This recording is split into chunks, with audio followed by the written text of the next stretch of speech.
where we bring hope and inspiration for growth and healing. We're here to change the dialogue and stigma around what it means to feel good or be high. Hence the H for hope, I for inspiration, G for growth, and H for healing. This is a little video about what we do in the cannabis space as nurses, and then we're going to get right into our very exciting show today with our very special guest. And we will get started in just a moment. Change the paradigm of healthcare.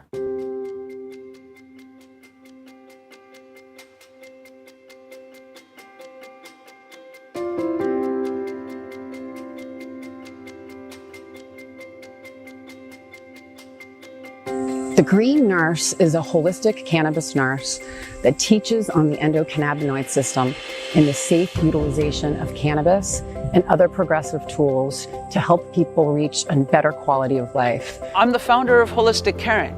We're based here in California, and we do educational programs and case management for patients on how to use cannabis therapeutically as a medicine. We're also here to decrease stigma around what it means to feel good and be high, hence the H for hope, I for inspiration, G for growth, and H for healing. As the founder of Holistic Caring, I basically oversee the whole ship, and what we're doing is progressive education. Cannabis actually supports all 11 organ systems, our immune system, and all the neurotransmitter signaling systems that give messages to tell our body to either do something or not do something. Because the plant was prohibited, it prevented health professionals, doctors and nurses from learning about cannabis as medicine. I want to change the paradigm of healthcare and us paving the way into a new vanguard of medicine. It's about education, it's about empowerment, it's about teaching people how to feel good, bridging the gap from what they're not getting from traditional medicine, utilizing different plant medicines, adaptogens, tips, tricks, hugs, and nugs of information to support and nourish the most important system in our body. And it's a lot of soul work, a lot of love, a lot of discipline, and meditation. I'm using my life work as a testimony to others to learn how they can be their own hero and then go help heal the world. And we are, as nurses, the game changers.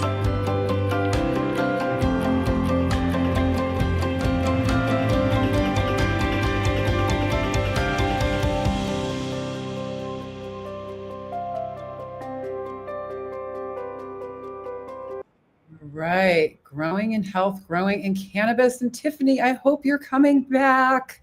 Yes. Welcome everyone to the Green Nurse Podcast. My name is Nurse Sherry Mack, and I am the Chief Nursing Officer and co-founder of Holistic Caring and the Green Nurse and VP of Nursing at Bloom Hemp CBD.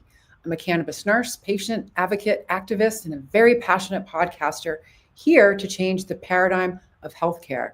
And I am really excited to have Tiffany on today. This is great. Yay. And I'm excited to announce that this is my 8th year podcasting The Green Nurse, Living Your Best Life.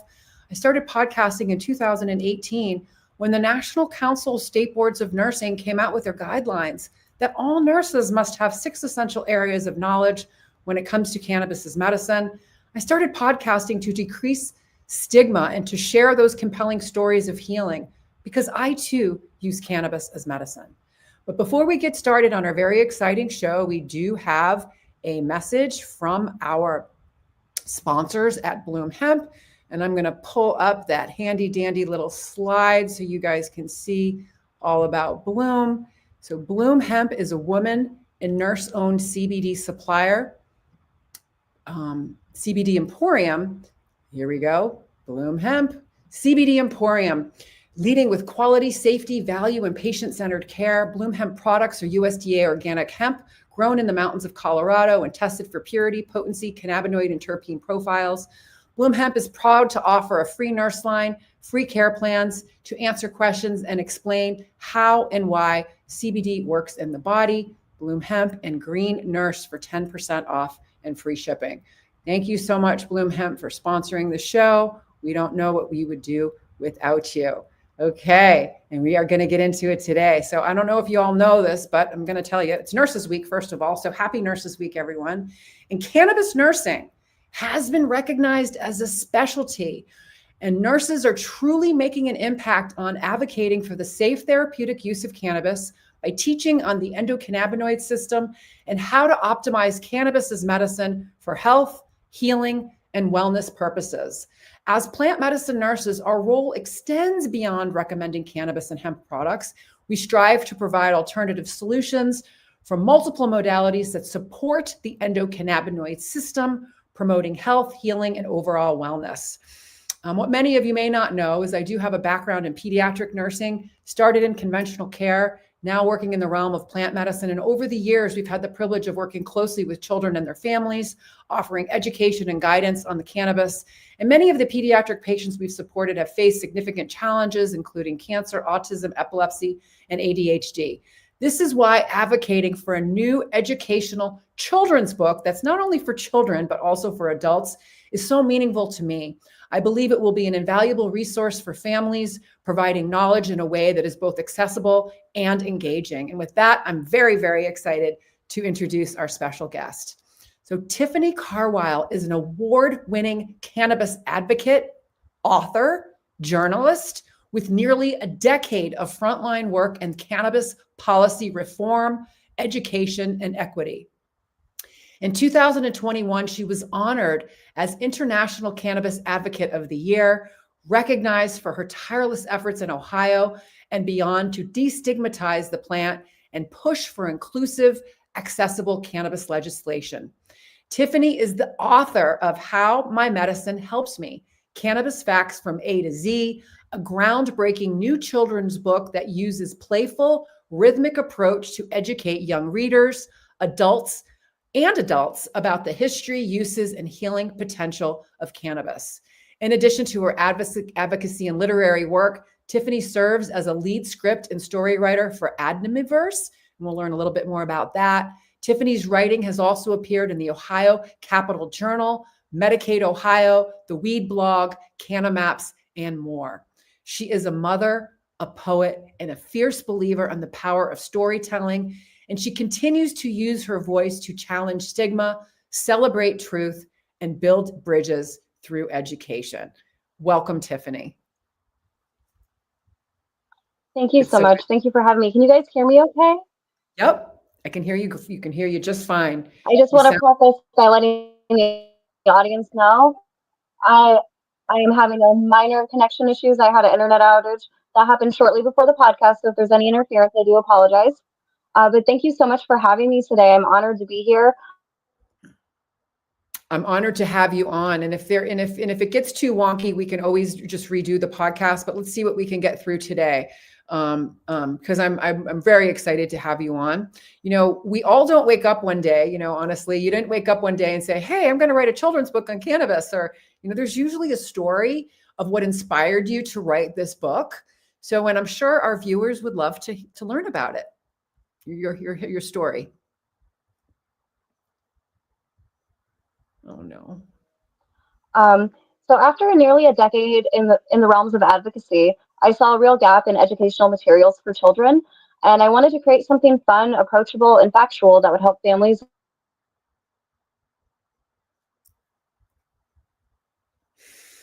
explain cannabis in an honest and stigma-free way. I was highly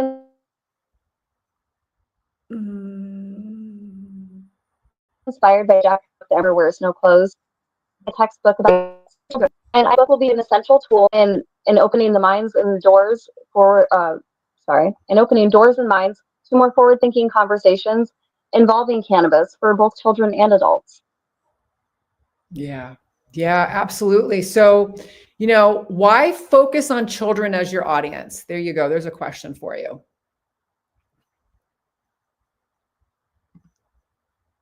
Oh, I have a feeling we're going to have to redo this. Oh, Tiffany, I'm so sorry. The internet is not your friend today. Hey, I'm sorry. I live in rural north. Can you hear me now? I can. Yeah. Yeah. Yeah. If the internet's down, I want people to be able to hear your story. So I might just, Sherry. Yeah, I'm gonna end the stream. Okay. Okay. Let me just end it. Don't go away. But Maybe we could reschedule. I yes, don't we know if are. you can hear me right now. You know, the other thing too is, let's see if we just did audio only. All right, folks. Internet issues, and we are going to reschedule this podcast because I really want her to come on. She's created this great, amazing book, and I'm going to share the book with you right now so y'all can see it. If you go into the comments, you can see the link, but I am going to share the book with you all so you can see. And then we will just redo this. We'll just redo this podcast. So this is her book.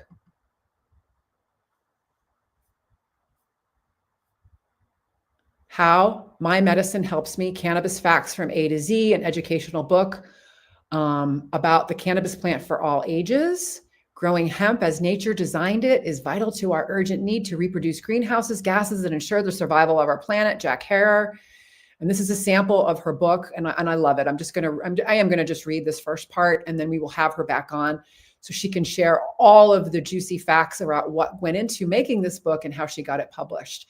So for the new viewers that are out there that are new to cannabis, I really want to give a 2 thumbs up to Tiffany's book, How My Medicine Helps Me, Cannabis Facts from A to Z. You know, A is for all the ways cannabis helps me. Come along on this journey and you will see. The cannabis is used as a medicine for so many things, from autism to Alzheimer's, for all those in between. I know what you're thinking. A plant that is medicine? That sounds too crazy to believe. But this plant is a remedy that helps many people find relief. Now, isn't that just awesome? We think so indeed. Now come and learn all about this green leafy weed. Cannabis reduces my anxiety, which helps me interact with society. And this helps me undeniably. So this is great. So when I feel overwhelmed and my brain starts to race, my medicine helps me put anxious thoughts back into their place.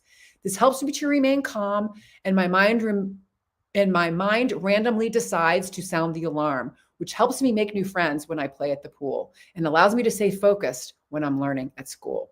So again, this is just a sample. This is all about Tiffany.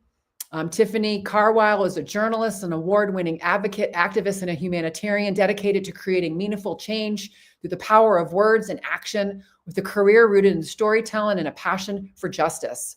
Tiffany has used her voice to illuminate untold stories and champion causes close to her heart. Her advocacy work has garnered widespread recognition, earning her awards for advancing social change. Through her tireless efforts to educate and uplift communities, as a humanitarian, Tiffany's unwavering commitment to compassion drives her to address pressing issues and inspire others to join her in making a difference. Through her writing, activism, and advocacy, she embodies the belief that one voice can truly spark transformation and one heart can make the world a better place. So I'm giving a big shout out, 2 thumbs up to Tiffany Carwile, How My Medicine Helps Me, Cannabis Facts from A to Z. I've read the book. I love the book. I think it's a great book. Every dispensary should have it on their shelf.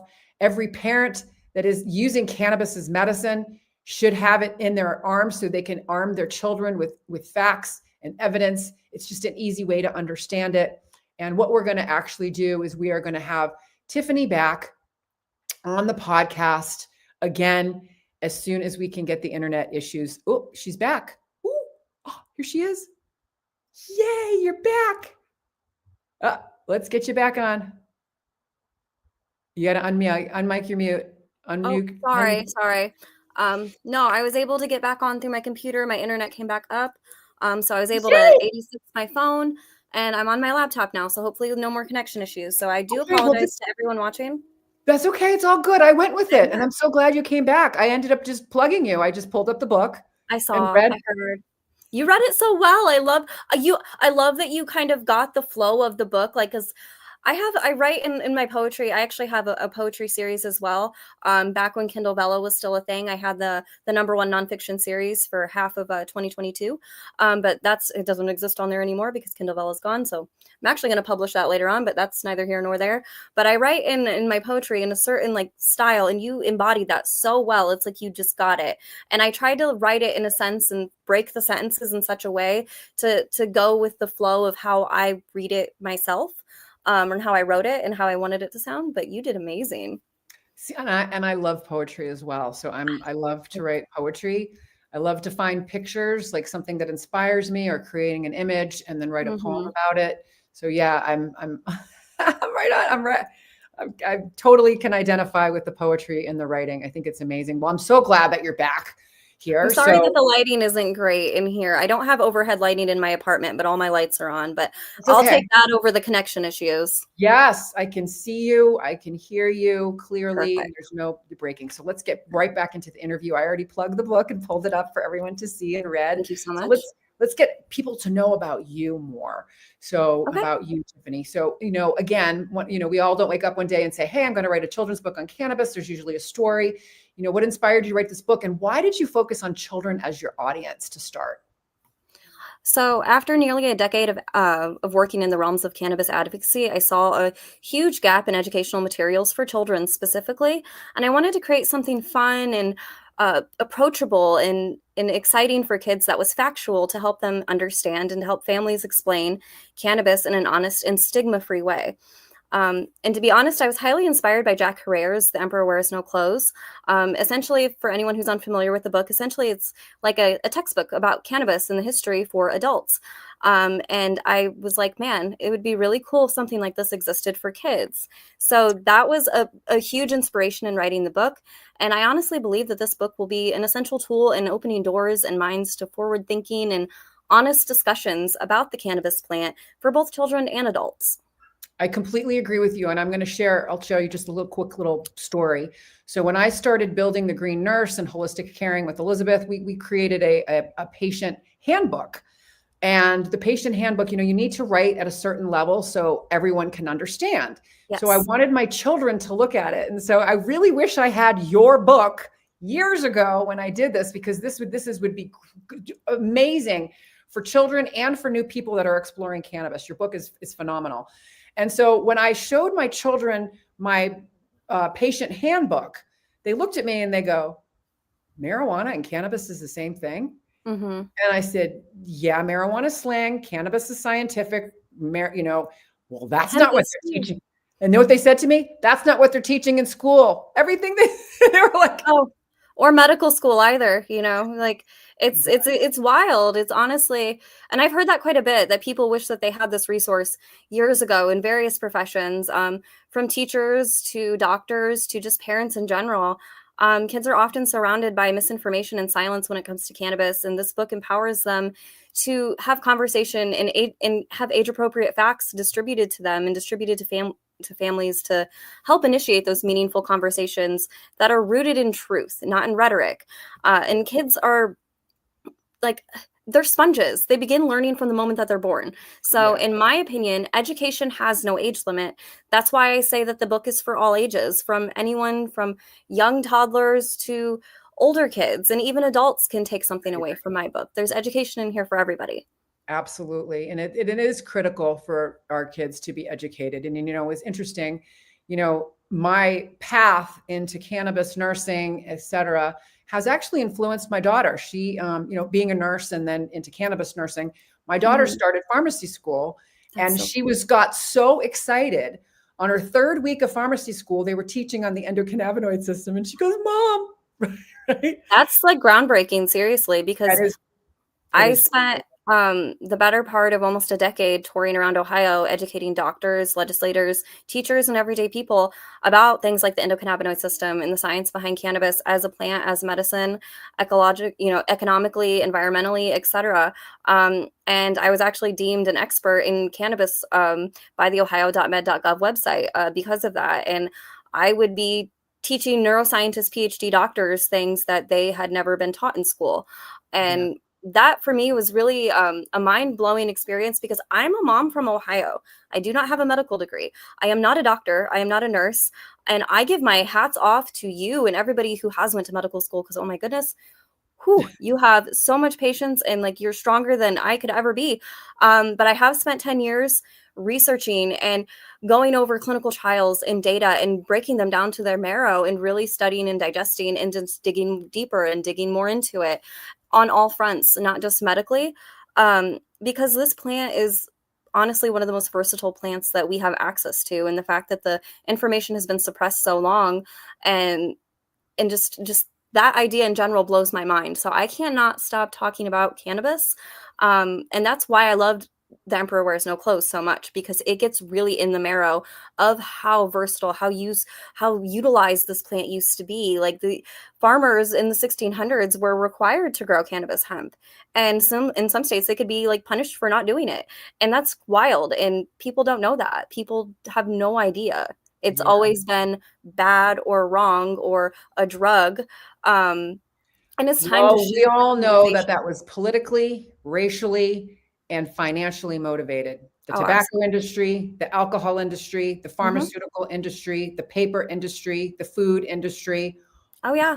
tobacco Newspapers industry. used to be printed on hemp. Our Exactly. nation's first flag was sewn together with hemp fibers. I talk about that in the book, actually.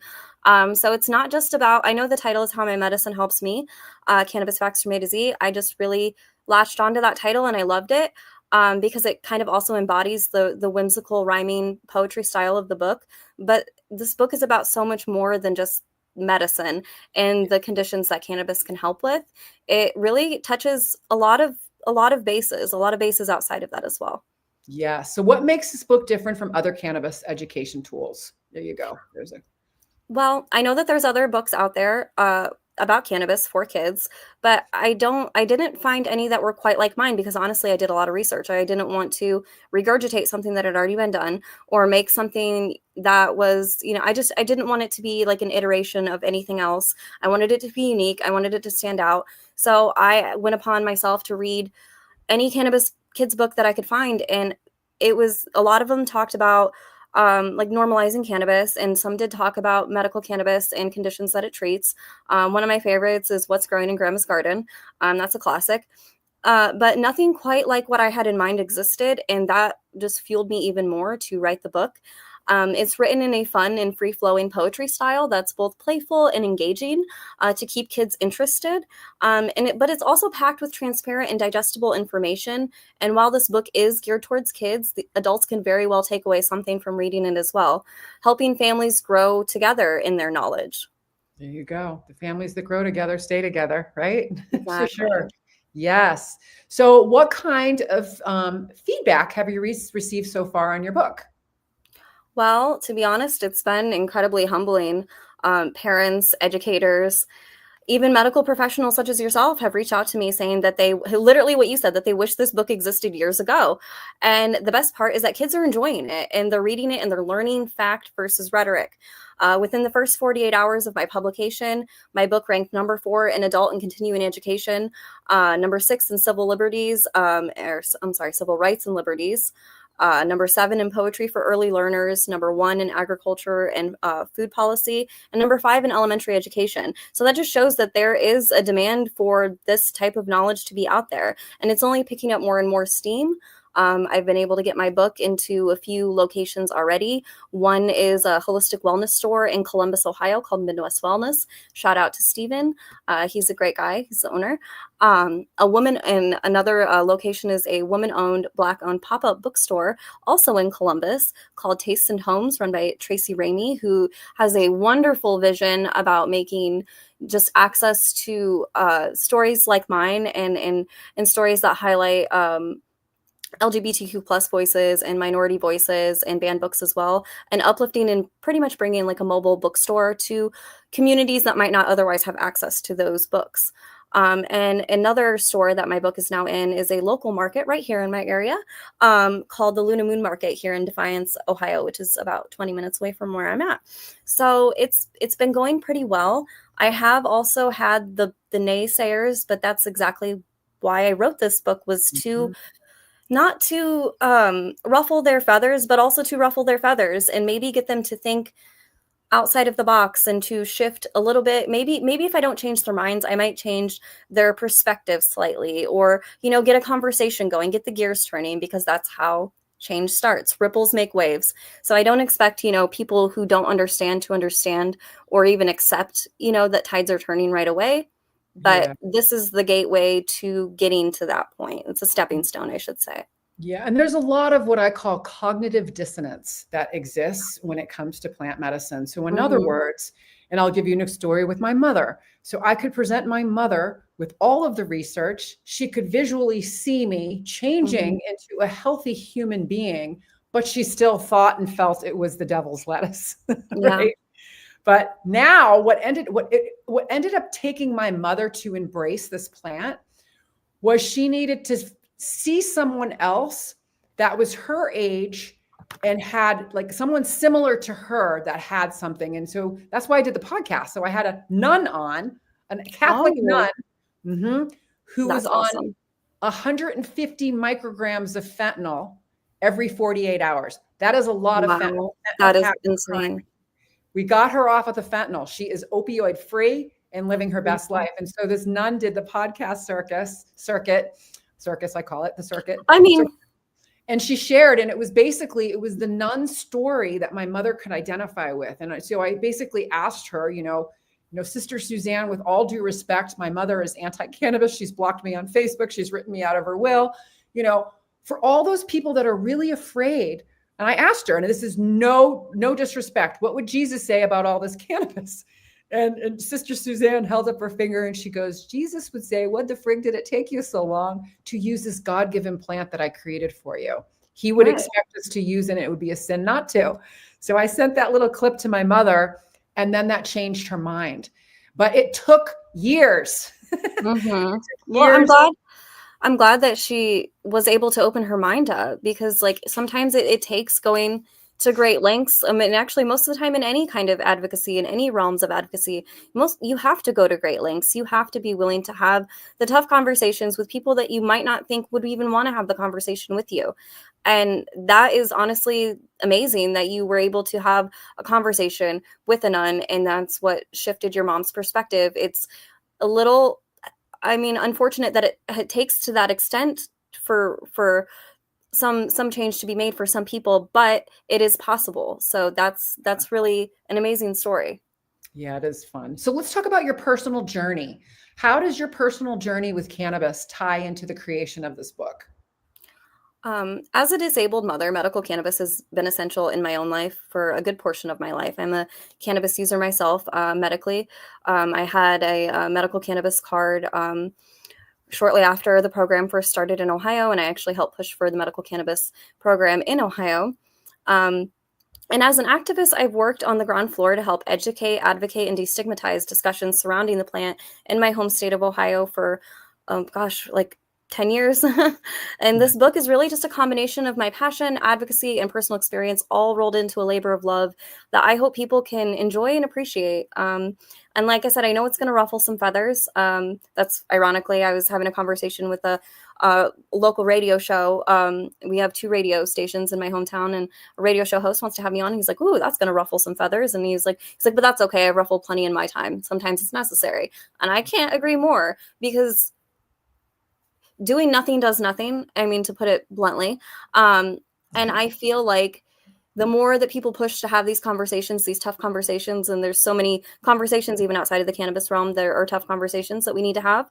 That's a forward. It might be hard at the time, but it's forward making progress, and that's how we get to the next step.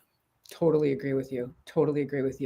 So again, let's talk about, was there any hesitation about tackling a topic like cannabis in a children's book? Oh, most definitely. I'm a mom myself. I have 2 wonderful kids, and the stigma is very, very real. And I knew that I'd get pushback just because I'm a parent, and I've been in this arena for a long time. But that only reinforced to me why it had to be done. And kids deserve access to the truth, especially when it impacts their lives and their loved ones' lives and their well-being. And we exist in a time where discrimination and disinformation is rife. It is everywhere. It is ever prevalent. And the only way to really, truly combat disinformation is to continue to spread education and awareness. So that's really what I believe the bigger message is with this book. Nice. Very good. And so what are some of the key lessons readers will take away from this book? they'll learn about everything from the basics of the cannabis plant to some of its history, its medical uses, and how it's helped people heal. And furthermore, they'll learn about the environmental and the economical benefits of the cannabis plant, along with the longstanding history of cannabis in our own nation before Prohibition. And more importantly, they'll learn that knowledge is power and that stigma shouldn't stop truth from being shared, which also directly ties into social injustice and oppression that still very much exists surrounding the plant in our country today. Yeah, totally agree with you. And again, so what role do you think education plays in cannabis legalization and reform? It's like taking a while. Like I keep looking at my watch. Take your time and hurry up, government. Right? Oh my They've tried gosh, to. right. Huge. Actually, I wrote an article for, I believe it was the Weed blog, about patent 6630507 and the Schedule 1 conflict, which for people who don't know, that's the United States patent on the medical usage of cannabis itself as a plant. So honestly, it's everything. Education is everything. Policy doesn't shift until public perception shifts. And education is the bridge that will get us there. Teaching kids facts versus fiction early on helps create a more compassionate and informed future generation, which only helps to guide the conversation away from viewing cannabis as a drug versus viewing it as a life-saving, an invaluable resource and a life-saving and life-changing medication. So Yeah. shifting the narrative, I believe, is key. Yeah, and I do have one little story to share on that. Absolutely, go ahead.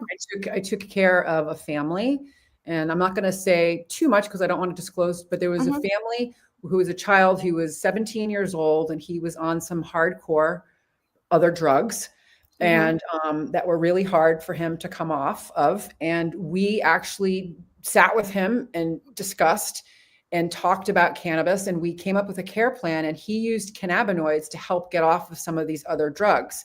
And the interesting thing, you know, that he said to me when I asked him about why he chose to try that drug that he got hooked on, this is what he said. He goes, well, it's listed in the Schedule 1 where cannabis is listed. So if you adults are lying, so there's medical cannabis, there's adult use cannabis, there's laws that have cannabis, but it's on the Schedule 1, and there's adults that are using it all the time, and there's dispensaries all over the place. Why?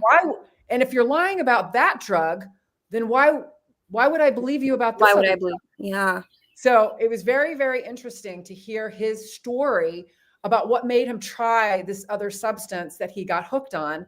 That was horrible for him and his family and to come off of, but we ended up helping him, you know, and it became a family dynamic. The family grew together and made medicine together and extracted together.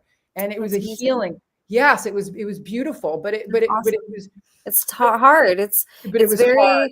It's very hard. And actually, I want to touch on two things that your story actually made me think of. I was talking to a reporter yesterday. I did an interview with my local paper, and he asked about the fact that I talk about opiate addiction and addiction within the book, and if that topic might be too sensitive for kids. And I brought up the fact that, I mean, Sesame Street did a whole show about addiction, and so I don't feel like it's too young to talk about it. And also, there's kids out there who have parents who struggle, or loved ones who struggle, or they might, you know, potentially, hopefully not, you know, have struggles in their life. So it's necessary. That conversation is necessary. And I could tell that at first he was a little like apprehensive and almost defensive in the idea of, I could tell that he was having maybe a hard time with the idea of me bringing that up. But me bringing up those points actually disarmed him to the idea of it and why it's necessary to have these conversations about addiction, even with kids at a young age. And parents can always decide on what age is appropriate to have this conversation with, or to introduce a book like this to their children. Of course, it's parents' discretion. But for me, I feel like having these conversations early on and educating kids early on about addiction and the many sides and aspects of that could maybe help steer some people away, because there is definitely a crisis in our nation that needs to be addressed. And it's not just opioids. Benzodiazepines are quietly becoming very running neck and neck, and it's scary.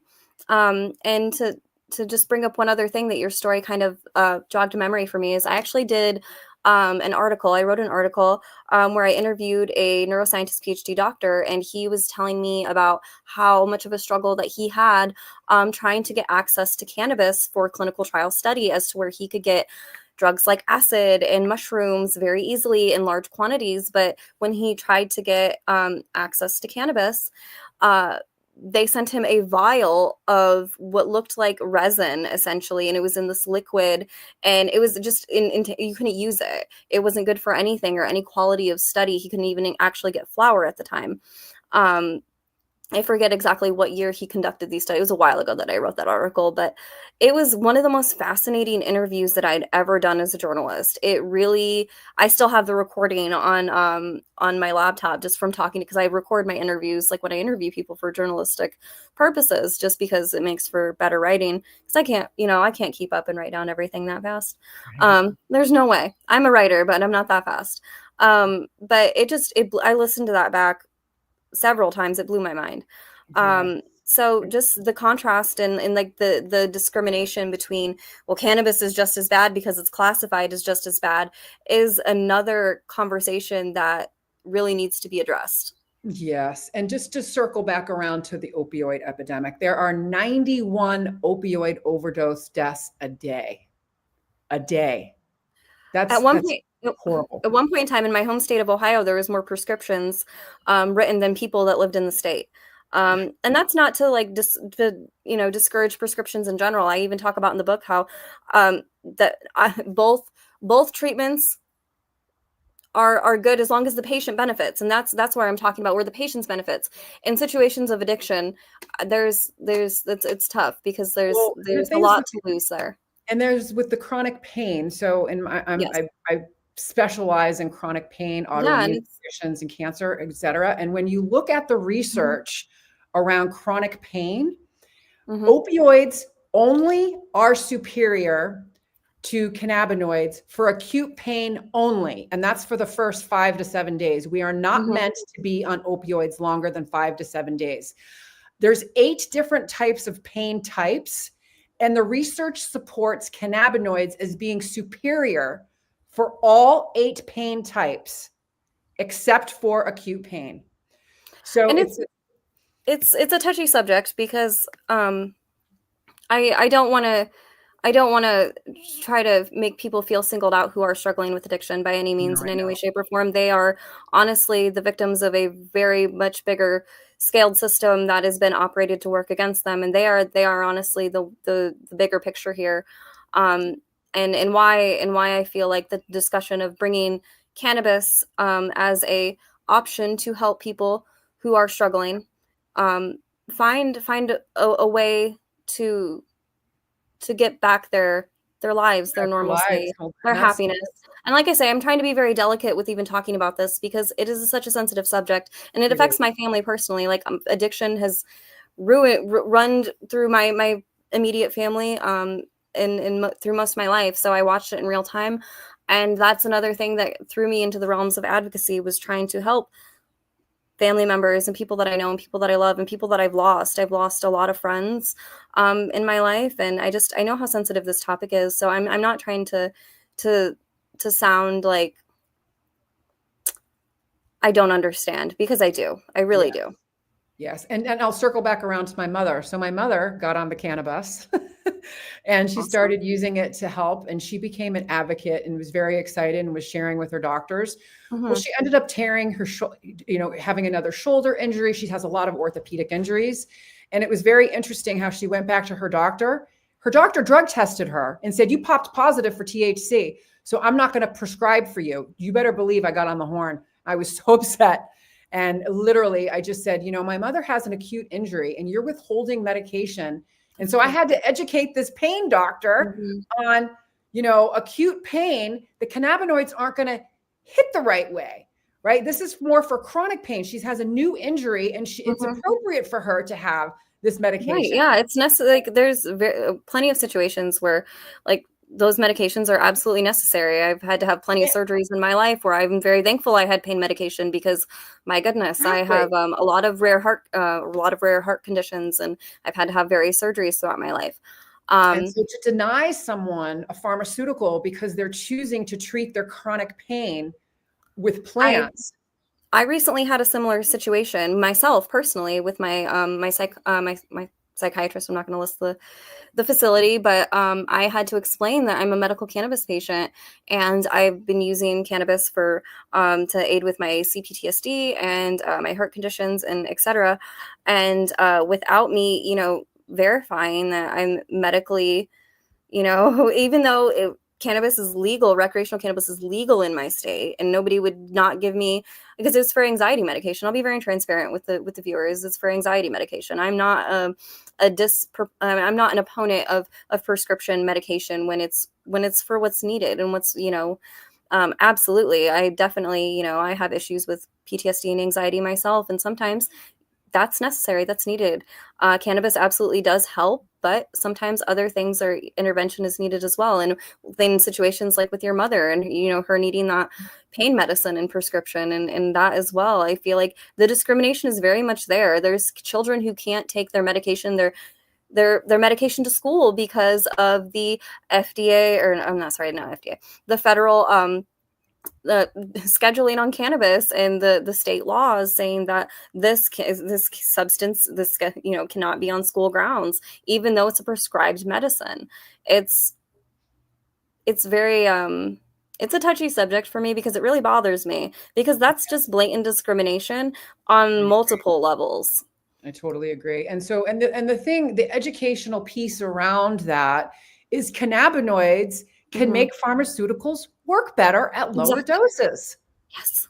What do you know? And I had to tell my psychiatrist that actually, and she kind of looked at me like I knew better than her, but in this situation I did. And that's another thing where doctors need to really listen. And this is a new psychiatrist that I'm just now seeing. And it was a little bit of a pushback, and she almost didn't prescribe me my anxiety medication because of it. And I feel like that's highly discriminatory. Thankfully, I was able to get the anxiety prescription. And both are extremely beneficial. I'm for anything that helps people get better, feel better, and just have a better quality of life. Totally. And cannabis definitely is that and could be that for many. Yes, completely agree. Wow, this has been awesome. And so let's just circle back around to writing. Do you plan on writing any more books or to continue the series? Yes, I already have plans in the works right now. Possibly, I'm teetering between some ideas. Possibly a deeper dive geared towards older kids, more like teens and adults, or a version that highlights different patient stories. This book here is just the beginning, but I do plan on writing a follow-up book. I'm trying to zone in on exactly what I want it to be and what I want it to where I want to go from here. But I have a couple different ideas. But my main goal is to keep the conversation going. So definitely stay tuned. Absolutely. And if you ever wanted a contributing author or someone to share, we've taken care of 6,000 patients. So you can just give me a ring and you can ask. For me. sure. So in other words, as you're, in your creative mode and whatever, and you're thinking about how you want to write your next book, if you have any patient stories that you'd like to outline, you could certainly reach out to us. And I'm sure we could provide you with some really good juicy stories. Oh, absolutely. Yeah. I have a lot myself. But I definitely want more because there's so many, the people that I've helped in my life with my advocacy, I've heard thousands of stories traveling across Ohio. But their stories only echo the sentiment of larger stories and other stories, like stories that you have and so on. So it's definitely, I would actually like to be able to kind of what you said is just network and maybe have a few people on the next project and where we share stories of people who have had the experience and are willing to share their stories, and just to get other voices out there, because this was never about boosting my own voice. It was about boosting a message. And I'd like to help boost other people's voices as well and help them find their voice to do so. Because like I said, I'm just a mom from Ohio. I mean, yes, I have 10 years in journalism and advocacy and writing, but at the core of it, even before, I was a chef for a very long time. I worked professionally in kitchens and I thought I was going to do that my whole life. I thought I was going to be a chef my whole life. I still love to cook. I cook at home for my kids all the time. They're very spoiled. Their mom can cook very well. But I thought I was going to do that my whole life. And then my whole life changed, because your life can change at any point. My whole life changed due to various things, health issues of my own, issues surrounding my son. And it just, my perspective changed. Not that my perspective was, I guess, bad before, but it was different. I didn't have the access to the 9 to 5 anymore. I didn't have the access to normalcy. I didn't have the access to what a lot of people unknowingly take for granted. And that might be a little bit, controversial to say, but you don't know what you don't have until you don't have it. So I had to learn to become very resourceful, which is when I went back and got certified to start writing journalistic stories. And that's part of what really bolstered me into advocacy. And I wrote a lot, mostly about politics and reform, and a lot of it revolving cannabis, and that ties into social justice, and they everything touches each other. All issues are interconnected at their core if you really dig deep enough. So my advocacy doesn't start and stop with cannabis, but it definitely is what catalyzed me into the bigger realms of advocacy. Nice. Okay, and so we are coming to the end of these questions here. Where can people find you? I just put in your in the comments your Linktree link. Awesome. Yes. So people, and to get to the book, let me share the screen one more time. I see it. It's on Amazon. Yes, you can find the book on Amazon, or you can contact me directly. I do have a website, tcarwile.author.square, I believe. Sorry, I don't have that completely memorized quite yet. I just built the website, but I can add the link. Or you can contact me directly for a signed copy, and all signed copies do come with swag bags and little gifts and trinkets from me. And like I said, if you're local to Northwest Ohio, like some locals around my area, you can find a copy at the Luna Moon Market in Defiance, or at Midwest Wellness in Columbus, or at Tastes and Tomes, a very awesome woman-owned pop-up bookshop, also located in Columbus. And each copy sold honestly starts a conversation. And so know that sharing it, reviewing it, and just spreading the word goes a long way to helping break the stigma. Because like I said, at its core and at the heart of everything and why I did this is I feel like this book is more than a message. It's a movement. It's a way to get people to start the conversation and to keep it going, because our kids, like, that's how we keep the conversation going, is through our kids. Their kids are our future, our generation, our next generation. We've heard that, we know that. So the best way to keep the conversation going in a progressive way is through the hearts and minds of kids. Yep, absolutely. Tiffany, I'm so honored that you came on. I'm very excited to see how the book unfolds and all of the projects that you have upcoming. I totally give the book 2 thumbs up. I can't wait to write my review. I wanted to have you on the podcast first before I actually wrote my actual review. So this will be easier to write now that I've actually met you in person. And, I really wish you come back sometime too. Absolutely. Would love to have you come back. Absolutely would love to have you come back. It's been a great show. You guys can all see in the show notes all the different links to reach out to Tiffany and to get her book. I highly recommend it. And remember, everyone, what it's truly all about. It is all about living your best life and helping others do the same. Before we end, we're going to end with my last favorite video. This is in my advocacy video that my mother didn't want me to actually share, but I did anyways. She didn't like this video. A rebel. Yeah, I was a little bit of a rebel, but that's okay. That's okay. Me too. You'll see why. Anyways, here we go.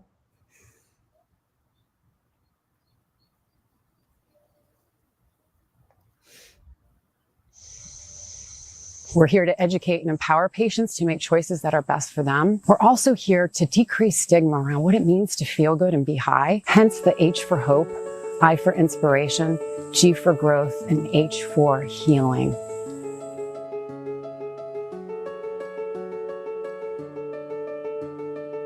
The Green Nurse is a holistic cannabis nurse that teaches on the endocannabinoid system and the safe utilization of cannabis and other progressive tools to help people reach a better quality of life. I was cannabis agnostic for many, many years. And the more research I did, the more I discovered the cannabis is this amazing medicine. I was told that I had a 4-stage pancreatic cancer. The doctor really told me he couldn't do anything else. He gave me her name and she called me and she came to my house. She started to give me cannabis. My oncologist was puzzled because he couldn't find the cancer anymore. All of the learning that we get comes from the Green Nurses group, comes from their support, comes from their guidance.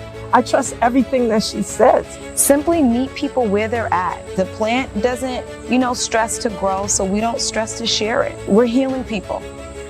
Cannabis has been used as a medicine for tens upon thousands of years. Here's the big message. Cannabis needs to be federally legal. We need to have laws that are the same across all 50 states that allow access to anyone and everyone who wants to utilize this powerful medicine.